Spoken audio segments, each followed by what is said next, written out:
The next chapter is the unitary method and variation.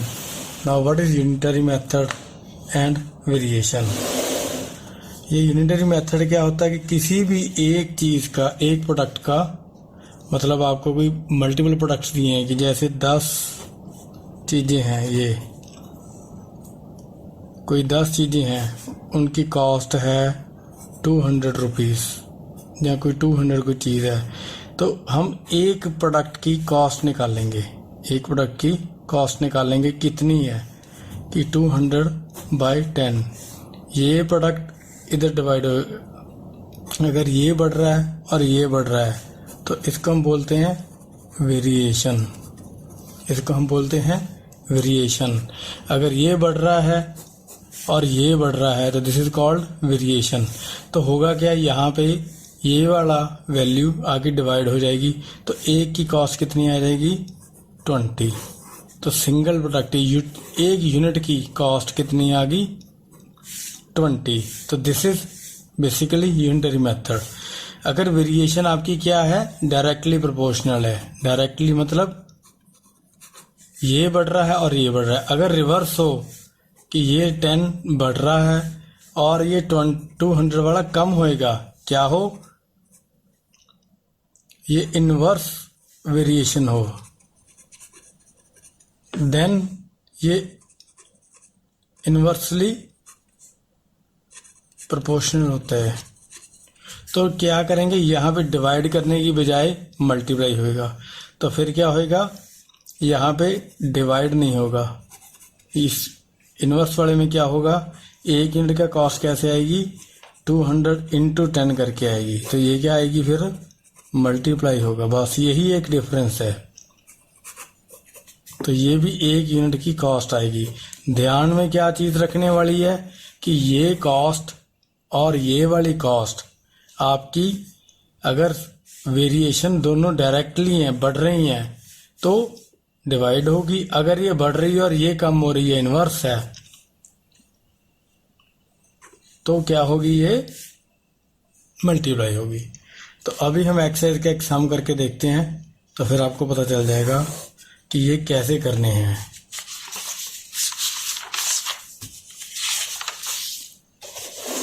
तो जो हमारा फर्स्ट क्वेश्चन है that is if 7 kg of sugar cost 140 rupees, find the cost of 10 kg of sugar. तो exercise is second. तो first question क्या कह रहा है ये कि 7 kg की जो शुगर है वो कॉस्ट कर रही है आपको रुपीज 140। 7 kg की शुगर है, तो 10 kg की कॉस्ट कितनी करेगी। तो सिंपल आप देखिए बेटा कि ये 7 kg और 10 kg, अभी ये कौन सी है, वेरिएशन है। ये वाली कौन सी है, ये डायरेक्टली वाली है कि अगर 7 किलो का प्राइस इतना है तो 10 किलो का प्राइस भी ज़्यादा ही होगा, इससे ज़्यादा होगा। तो ये भी बढ़ रहा है और ये भी बढ़ेगा। तो दैट मीन्स ये दोनों क्या हो गए, फिर क्या हो गए, कौन से मेथड वाले हो गए, ये हो गए डायरेक्टली। तो क्या हम 1 kg शुगर का प्राइस निकाल सकते हैं। तो 7 kg शुगर कॉस्ट रुपीज 140।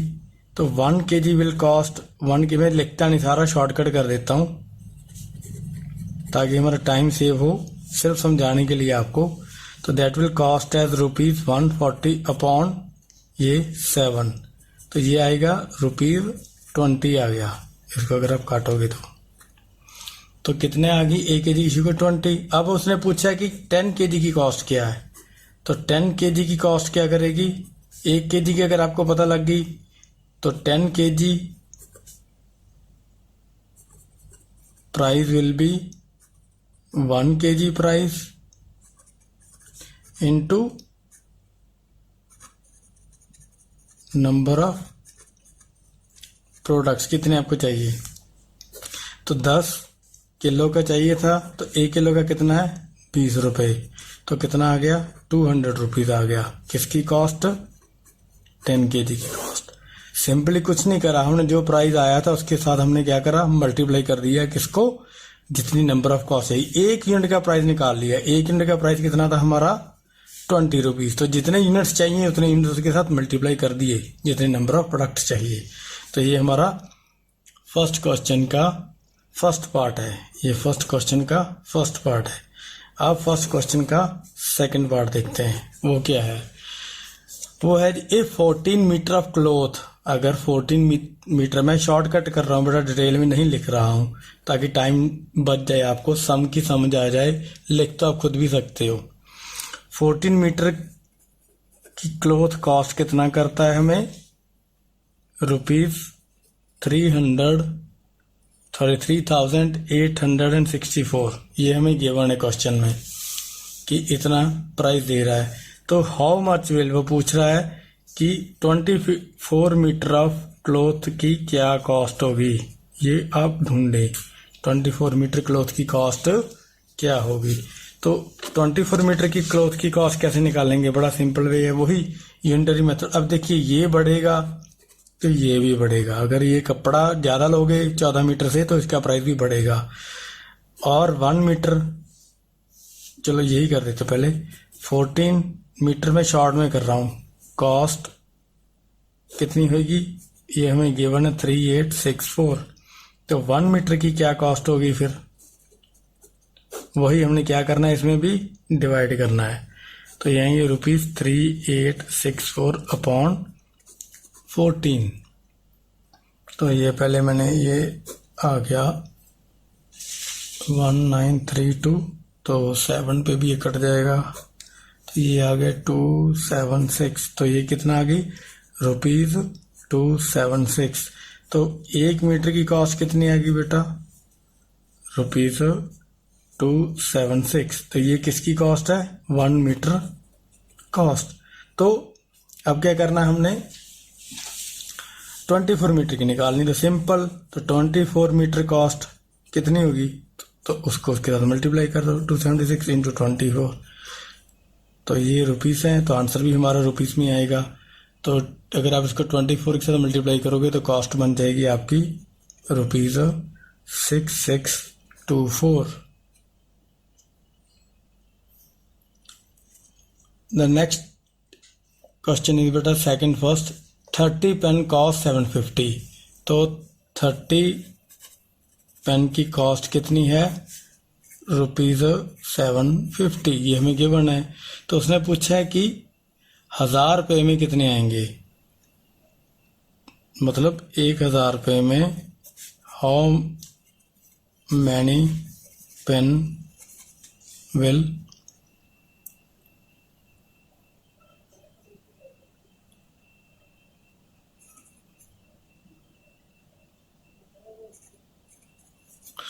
तो हम क्या करेंगे, 2 मेथड हैं। एक तो जो हम पुराना कर रहे थे, लेकिन ये आपको एक मैं बढ़िया बता रहा हूँ, इसमें कंफ्यूज मत होना।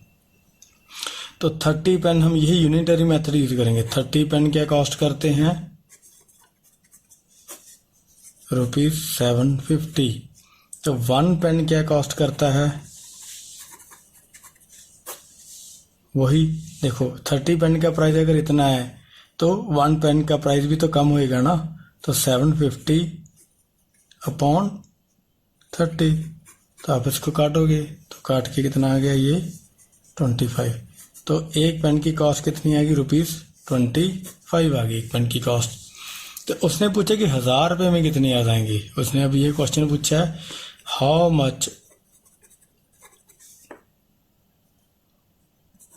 Number of pen you can buy for 1000 rupees. तो एक ही कॉस्ट पता है, तो रुपीज आपको टोटल पता है 1000 है। तो आप क्या करोगे, जितने पैसे हैं डिवाइडेड बाय जितने का पेन है। तो ये क्या, नंबर ऑफ पेन्स। तो जब आप इसको काटोगे तो ये आ गया 40। तो कितने पेन आ सकते हैं, 40 पेन आ सकते हैं इतने पैसों के। सेकंड पार्ट करते हैं, वो भी लगभग सेम ही है सेकंड पार्ट भी। सेकंड पार्ट के क्वेश्चन में क्या है कि अगर 6 copies of newspaper 6 copies of newspaper क्या कॉस्ट करती हैं? 21 रुपीज़ है। 21 रुपीज़ की कॉस्ट करती हैं 61 कॉपीज। तो 70 रुपये में मीन 70 रुपीज़ में कितनी आएंगी? 70 रुपीज़ में how many copies you can bye. तो वही सेम प्रोसेस, 6 कॉपीज कॉस्ट कितनी है? ₹21। तो 1 कॉपी की कॉस्ट कितनी है? 21/6। इसको ऐसे छोड़ दो आप कि यही कॉस्ट है एक कॉपी की। अब आप 70 रुपीज़ में कितनी लोगे? वही जो मेथड हमने ऊपर यूज़ करा था, 70 रुपीज़ में कितनी लोगे? तो मैं लिखने में टाइम नहीं वेस्ट कर रहा, सीधे बता देता हूँ। Number of copies you can bye in 70 rupees. तो कितनी बनेगी ये? 70 रुपीज़ एक कॉपी कितने की है? 21/6। ये एक कॉपी की कॉस्ट है। तो मतलब बेसिकली आप कर क्या रहे हो? टोटल मनी, इसको मैं यहाँ लिख देता हूँ।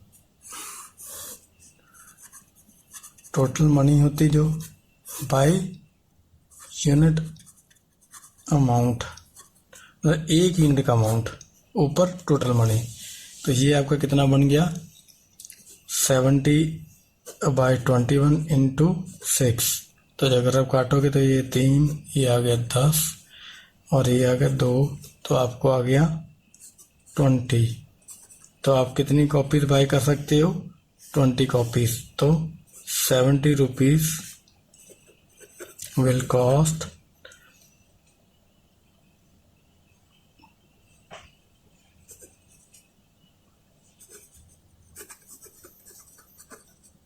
लो जी, ये भी हो गया। नेक्स्ट है थर्ड का फर्स्ट पार्ट। थर्ड का फर्स्ट पार्ट में बेटा कि ये ड्राई क्लीनर चार्ज करता है 40 rupees for washing of 2 shirts. तो रुपीज़ लेता है वो 40 टू वॉश 2 शर्ट्स। तो what will be the charge for washing 11 shirts. तो 11 शर्ट्स का कॉस्ट पता करना है हमें, क्या होगा? तो बेस्ट है कि इसको दूसरी तरह से लिख लो, क्योंकि हमें 11 शर्ट्स का कॉस्ट करना है। तो 2 शर्ट्स की कर लो कि 2 शर्ट्स कॉस्ट टू वॉश ₹40। तो वही इंटरी मेथड, एक शर्ट की क्या कॉस्ट करेगी? ये लिखता नहीं मैं, सेम ही है, वही होगा। क्या होगा? 40/2। तो काट के कितना आ गया? 20। तो एक शर्ट की कॉस्ट कितनी होगी? 20 रुपीज़। तो ये तो सिंपल है। तो एक की शर्ट की कॉस्ट आ गई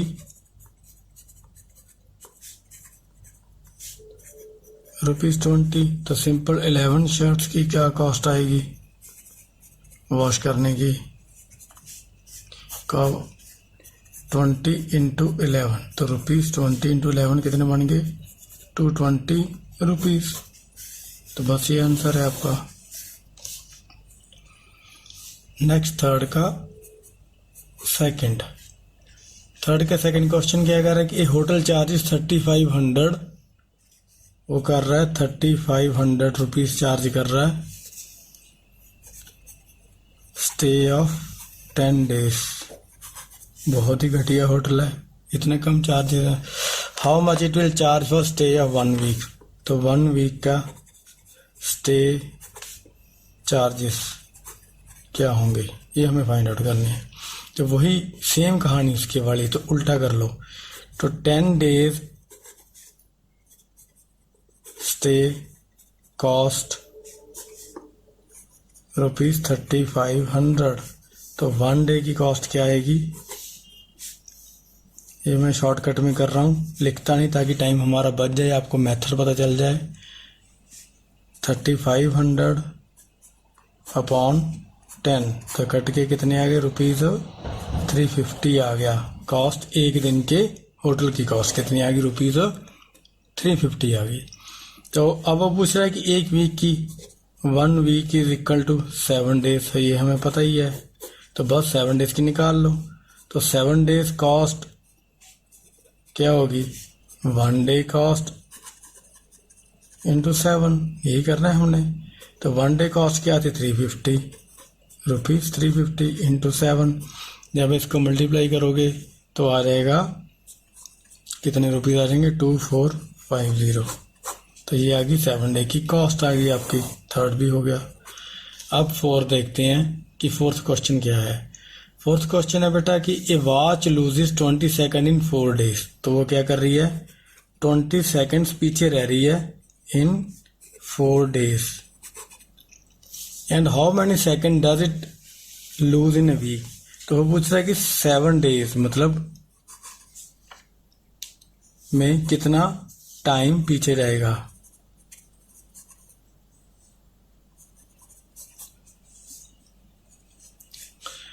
तो सिंपल वही जो पिछला कर है, 4 डेज, एक डे में निकाल लो बेटा, 4 डेज में कितना लॉस हो रहा है, 4 डे लॉस में है 20 सेकंड्स, तो 1 डे का लॉस कितना है,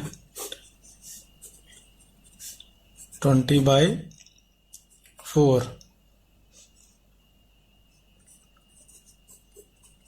तो कितना आ गया एक दिन का, 5 सेकंड का लॉस आ गया सिंगल डे का। और 7 डेज का वही जो हमें ऊपर कर रहा है, 7 डेज का लॉस क्या आ गया, 1 डे लॉस इंटू 7, तो वो कितना था, 5 into 7 is equal to 35 seconds. तो ये कितनी पीछे रह जाएगी, 35 सेकेंड्स पीछे रह जाएगी। तो ये फोर्थ भी हो गया। फिफ्थ क्वेश्चन बेटा क्या है, फिफ्थ का फर्स्ट पार्ट ये थोड़ा लेंथी है। वो कह रहा है कि गाड़ी है, consume 50 litre of petrol to cover 270 kilometre, मतलब कि 15 लीटर वो क्या लेती है, पेट्रोल कंज्यूम करती है। तो कवर कितना करती है, 270 किलोमीटर कवर करती है। तो पहला क्वेश्चन क्या है, how much petrol will it consume to cover 180 kilometre. तो 180 किलोमीटर के लिए वो कितना कंज्यूम करेगी पेट्रोल, मतलब पेट्रोल कंजम्पशन निकालनी है हमने 180 किलोमीटर की। तो वो कैसे निकालेंगे, वही मेथड जो लास्ट टाइम करा बेटा हमने, ये वाला ही, कि 270 किलोमीटर के लिए कितना पेट्रोल लगता है, 15 लीटर। तो 1 किलोमीटर के लिए कितना लगेगा, 15/270 लीटर। ये हमने 1 किलोमीटर का निकाल लिया। तो 180 किलोमीटर के लिए कितना लगेगा, 15/270 इंटू 180, ये इतना लीटर पेट्रोल लग जाएगा किसके लिए, 180 किलोमीटर के लिए। तो ये काट देते हैं, ये आ गया 3, ये आ गया 2 और 3 से काट के आ गया, तो कितना आ गया, 10 लीटर। तो 180 किलोमीटर के लिए car will consume 10 litre of petrol. Next question is बेटा वही फिफ्थ का सेकंड पार्ट जो अभी हमने अभी निकाला है कि 15 लीटर पेट्रोल, इसने नेक्स्ट क्वेश्चन में पूछा है कि कॉस्ट ऑफ पेट्रोल इज, अब कॉस्ट बता दी 42 रुपीज़। क्या बात है, 42 रुपीज़ का कॉस्ट कब करता था पेट्रोल, पता नहीं है, 30 साल पहले। 42 रुपीज़ पर लीटर कॉस्ट है उसकी। What will expenditure on petrol, अगर वो 360 किलोमीटर कवर करेगी तो उसका खर्चा बताओ, एक्सपेंडिचर बताओ कि वो क्या कॉस्ट करेगा आपको 360 लीटर अगर वो गाड़ी इतनी चले तो क्या करेंगे हम इसके लिए। सबसे पहले वही जो पुराने में फार्मूला करा था वो हमने देखा था कि 1 किलोमीटर की क्या कॉस्ट करी, यूनिट, ये यूनिट है, ये एक यूनिट है हमारा, ये यूनिट है। तो हम सबसे पहले यूनिट की वो यूनिटरी मेथड, यही यूनिटरी मेथड है। तो हम क्या करेंगे, एक यूनिट की कॉस्ट हमने निकाल रखी थी ऑलरेडी से पिछले क्वेश्चन में, 15 270 लीटर, ये 1 किलोमीटर ये कवर करता है। तो जैसे पिछले में 180 निकाल ली, इसमें हम 360 किलोमीटर की निकाल लेते हैं। तो विल कंज्यूम 15/270 इंटू 360, तो ये कट जाएगा, ये 3, ये 4, ये 3, ये 5, तो ये आ गया 20 लीटर। मतलब 360 किलोमीटर में कार कंज्यूम 20 लीटर, 20 लीटर उसने कंज्यूम कर लिया। अब कॉस्ट क्या है 1 लीटर की? 1 लीटर कॉस्ट उसने बता रखी कि 42 रुपीज़ है। 1 लीटर की कॉस्ट 42 रुपीज़ है, तो 20 लीटर की कॉस्ट क्या होगी? सिंपल, 42 रुपीज़ 1 लीटर की है, तो 42 इंटू 20, तो ये कितना आ गया? 840 रुपीज़। ये 6th क्वेश्चन देखते हैं बेटा। 6th क्वेश्चन क्या है? 6 का फर्स्ट पार्ट है, 2 पार्ट है 6 के। 6 का फर्स्ट पार्ट है कि 3 men do a job in 8 days। 3 men do a job in 8 days। 3 बंदे 8 दिन में काम करते हैं। तो how long will 4 men take to finish the job? How long will 4 men, 4 बंदों को कितने लगेंगे?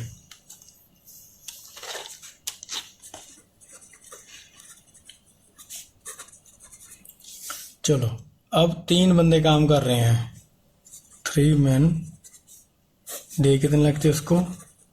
8 डेज। अब ये देखो, अगर मैं 1 मैन का निकालूंगा तो यहाँ पे मैंने जो पहले डिस्कस करा था स्टार्टिंग में कि ये अब इन्वर्सली प्रोपोर्शनल आ गया, डायरेक्टली नहीं। अगर बंदे बढ़ रहे हैं, सॉरी बंदे कम हो रहे हैं, अगर बंदे कम हो रहे हैं तो number of days will increase.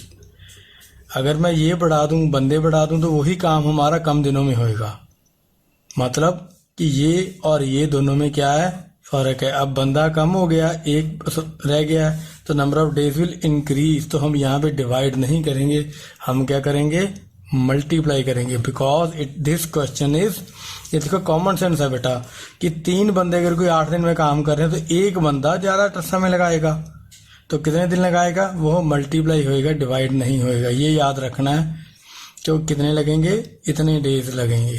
तो मतलब 1 मैन विल टेक 24 डेज। एक बंदे को कितने दिन लग जाएंगे? 24 दिन लग जाएंगे यही काम करने में। उन्होंने पूछा कि 4 बंदे कितने में काम करेंगे। वे देखो 4 मैन कितने देर में काम करेंगे। अब फिर वही चीज देखो, आप सिंपल देखो, एक बंदा 24 दिन में काम कर रहा है, एक मैन है जो वो कितनी देर में? 24 डेज में। अगर 4 लग गए तो डेज कम होंगे, तो बंदा बढ़ेगा, ये कम होएगा। फिर वही क्या सीन है, इसमें भी इनवर्सली प्रोपोर्शनल है, डायरेक्टली नहीं है। तो 4 मैन, तो क्या है? 4 मैन अगर लगेंगे तो ये क्या होएगा? 24 के साथ 4 क्या होएगा? डिवाइड होएगा। जबकि पुराने में हम क्या करते थे? ये चीज पे मल्टीप्लाई करते थे, क्योंकि वो इसके साथ डायरेक्टली प्रोपोर्शनल थी, वो बढ़नी थी 1 यूनिट के प्राइस के साथ। ये 1 यूनिट के प्राइस के साथ घटेगा, तो इसको डिवाइड करो 8 और 8 नहीं 6 आएगा। तो कितने आगे? 6 डेज लगेंगे। अगर 4 मैन है तो कितने डेज लगेंगे? 6। ये नई चीज है। 6 का सेकंड करते हैं। 6 का सेकंड क्वेश्चन है बेटा कि 15 वर्कर हैं, 15 वर्कर हैं, वो रिपेयर करते हैं कोई चीज और उसमें लगते हैं 24 डेज। तो 9 डेज में अगर हमने वही चीज रिपेयर करनी है तो कितने वर्कर लगेंगे? अगर वो चीज जल्दी करनी है तो नंबर ऑफ वर्कर्स हमें ढूंढने हैं। लगभग सेम वही क्वेश्चन जो अभी हम करके हटे हैं, कोई ज़्यादा डिफरेंस नहीं है। तो ये देखिए 15 डेज में, मैं ये शॉर्टकट करने की कोशिश करता हूँ, ज़्यादा नहीं लिखता है। 15 फिर उल्टा लिख दिया। 15 वर्कर्स 24 डेज लगाते हैं, 15 वर्कर्स 24 डेज लगाते हैं। तो एक वर्कर, ये देखो, अगर एक वर्कर है तो दिन भी बढ़ेंगे ना, तो वर्कर कम हो रहा है, ये बढ़ रहा है, ये कम हो रहा है और ये बढ़ रहा है, तो फिर वही इन्वर्सली प्रोपोर्शन आ गया। तो 1 वर्कर को 24 इंटू 15 डेज लगेंगे। कितने डेज लगेंगे?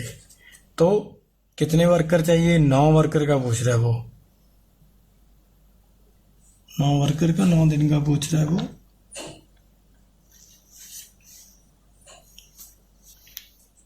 हाँ, 9 वर्कर पूछ रहा है, ये गलत लिख रहे हैं, मैंने बोला ठीक था। 9 वर्कर्स बेटा कितने दिन में करेंगे, तो उसके डेज निकालने थे। तो 9 वर्कर का क्या करेंगे, वही 24 इंटू 15 बाय 9 हो जाएगा। ये मल्टीप्लाई नहीं होगा, ये क्या होगा, डिवाइड, क्योंकि ये चीज बढ़ रही है, अब ये बढ़ेगी इसके नीचे, और ये क्या होगा, कम होगा। तो काटो फिर, ये कितने डेज आएंगे।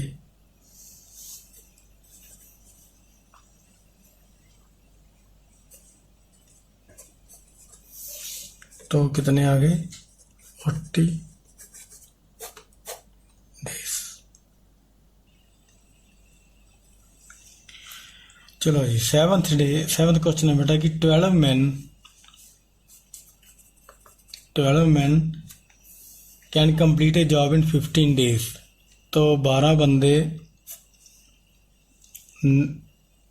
15 दिन में कोई काम करते हैं, 12 बंदे 15 दिन में, तो कितने बंदे लगेंगे बेटा कि वही काम 9 डेज में हो जाए।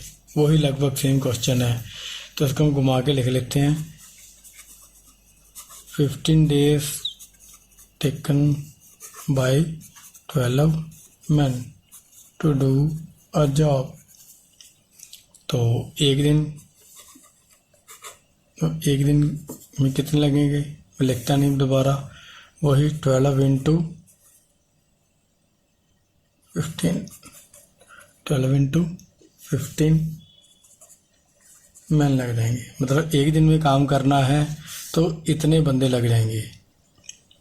तो 9 डेज में करना है, तो मैं ये लिखता नहीं, 12 इंटू 15 अपॉन 9, सिंपल। तो काट दो, ये 3, ये 5, 4, तो कितने लगेंगे, 20 man.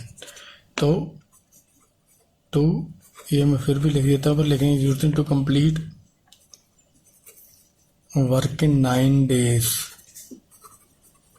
We will need 20 men। Next है 8th बेटा। 8th क्वेश्चन क्या, 8 people consume a stock of food in 30 days. ये मैं शॉर्टकट करने में कोशिश कर रहा हूँ। 8 पीपल हैं जो वो कंज्यूम करते हैं, कोई फूड स्टॉक है, स्टॉक ऑफ फूड कितने में, 30 डेज में। तो वो 30 डेज में कंज्यूम करते हैं। तो पूछ रहा है number of people will consume that stock of food in 20 days. तो अगर 20 दिन में वो कितने लोग खा सकते हैं, अगर 20 दिन खाना चले, तो वही लॉजिक, वही इन्वर्स वाला फिर हमारी कहानी। तो इसको कर लो ऊपर की तरह, 30 डेज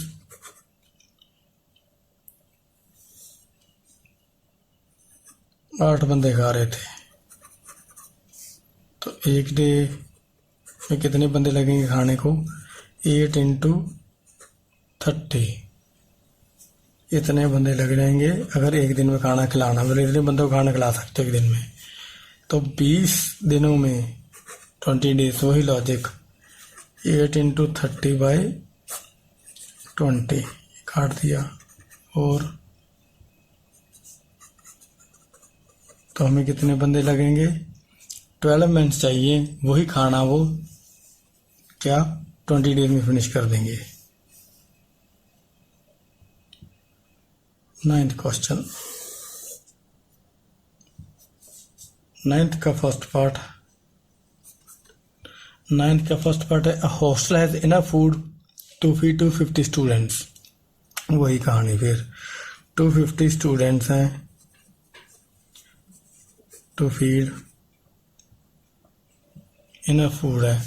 कितने दिनों के लिए? 30 डेज के लिए। तो वो पूछ रहे how long will the food for 300 students. अब अगर 300 स्टूडेंट्स हो जाएं, मतलब स्टूडेंट्स बढ़ जाएं, तो कितने दिन में खाना फिनिश होएगा? तो कितने दिन चलेगा खाना? तो वही सेम इनवर्स वाली क्वेश्चन है ये भी। 250 स्टूडेंट्स के लिए खाना 30 डेज, तो एक स्टूडेंट के लिए कितने दिन चलेगा? 30 इंटू 250, तो 300 स्टूडेंट्स के लिए कितने दिन चलेगा? ये मैंने लिखा नहीं है, समझाने के लिए। 30 इंटू 250 अपॉन 300, ये काटो ये काटो, 30 से 30 कट गया, सीधे ही आ गया। तो कितने आए? 25 डेज। मतलब कि 300 स्टूडेंट्स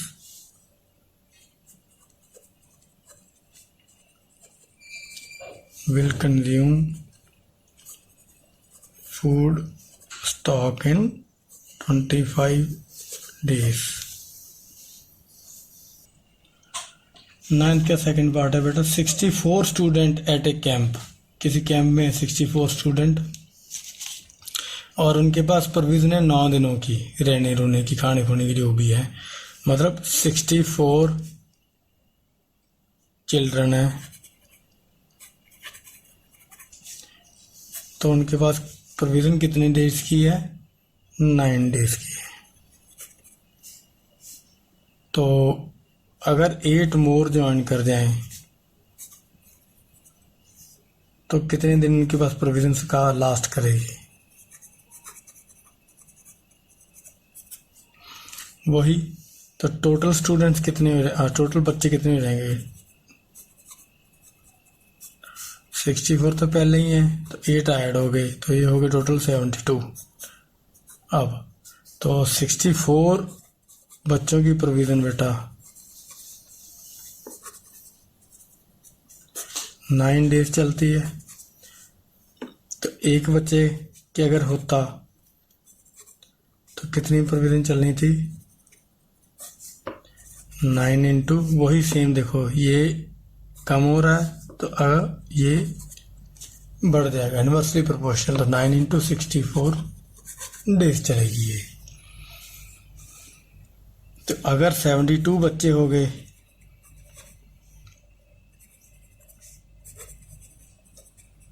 तो उनकी प्रोविजन कितनी चलेगी? 9 इंटू 64 अपॉन 72। तो ये काट दो,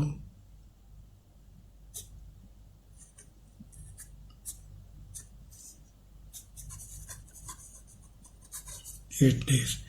मतलब 72 children provision will last 8 days. 10th question बेटा। 10th क्वेश्चन है Aditi has enough money for 6 weeks. कोई लड़की अदिति, उसके पास 6 हफ्तों के लिए पैसे है। इफ शी स्पेंड 1400 पर वीक, तो 6 वीक्स के लिए वो पैसे खर्च कर रही है। कितना कर रही है? ₹1400 ये पर वीक कर रही है। एक हफ्ते में कितने स्पेंड कर रही है? 1400 रुपीज़।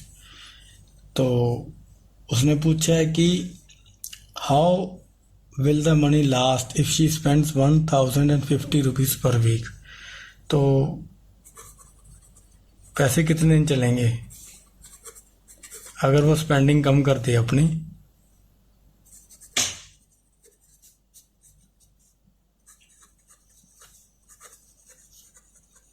चलो पहले तो पैसे देखो कितने हैं टोटल। देखो ना 6 वीक वो इतने पैसे खर्च कर रही थी, टोटल मनी कितनी है उसके पास वो तो हम ढूंढे। क्या नाम है लड़की का? अदिति। 6 इंटू 1400, जितने पैसे हम 6 से मल्टीप्लाई करा तो कितने आ गए उसके पास? 8400 रुपीज़ उसके पास एट द मोमेंट है। तो अगर हमने 1050 रुपीज़ पर वीक स्पेंड करने हैं। तो टोटल मनी ये है, तो ये क्या होएगा, टोटल मनी डिवाइडेड बाय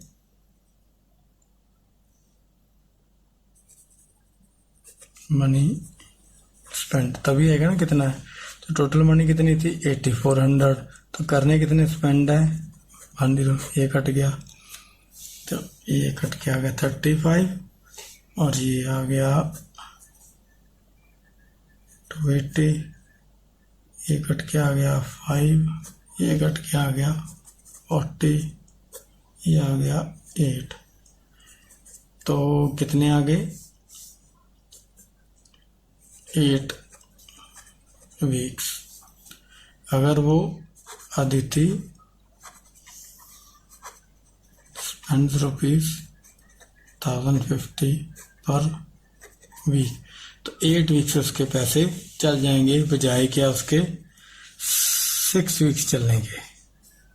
ठीक है, ये एक्सरसाइज खत्म बेटा।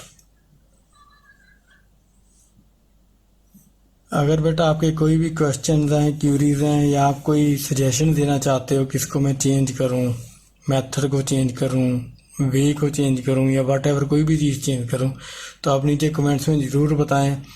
कोशिश करूंगा मैं नेक्स्ट वीडियो में वैसे जैसे आप बोलोगे करने की। थैंक यू बेटा।